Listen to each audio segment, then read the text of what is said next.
დღეს ჩვენ კიდე ერთხელ მივაგებთ პატივს იმ ხალხს, ვინც თავისი სიცოცხლე შესწირა ჩვენი ქვეყნის მთლიანობას და სიძლიერეს.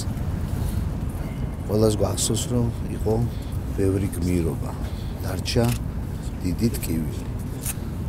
მაგრამ მე მიხარია, რომ ჩვენ დგავთ ნაბიჯებს ამ ჭრილობების მოსაშუშებლად და მე მინდა მადლობა უთხრა ყველა იმ ადამიანს, ვინც მონაწილეობდა ამ ადამიანების გადმოსვენებაში და ვინც მონაწილეობს ჩვენს საერთო ტრაგედიის ჭრილობების მოშუშებაში.